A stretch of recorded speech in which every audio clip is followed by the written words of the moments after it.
Nous sommes le dimanche 11 juin, fête du Saint-Sacrement, ça s'appelait la fête Dieu, on l'appelle encore la fête Dieu d'ailleurs. Et donc c'est la fête, oui, du Saint-Sacrement, Dieu qui se fait nourriture.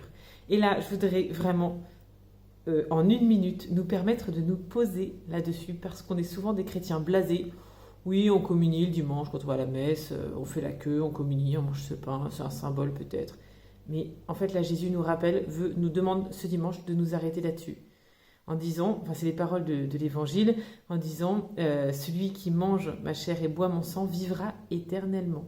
Les enjeux sont dingues. Jésus n'a pas dit ça pour nous faire plaisir ou juste pour que ce soit un symbole un peu sympa. C'est beaucoup plus que ça.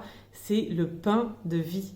Et donc on se dit, mais si on croit vraiment que Jésus est présent dans la communion, eh bien, premièrement, comment communions-nous? Avec quel respect? Et deux, pourquoi est-ce qu'on ne va pas plus à la messe? Pourquoi est-ce que les églises ne sont pas pleines?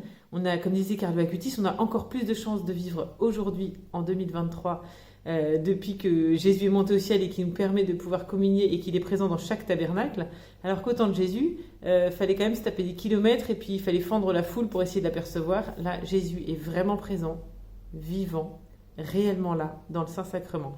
Prenons juste 3 minutes aujourd'hui pour méditer là-dessus, pour aimer le Saint-Sacrement et pour avoir une dévotion pour ce Saint-Sacrement et nous y rendre le plus souvent possible. Belle fête Dieu, bonne première communion à ceux qui la font et à bientôt. Ciao.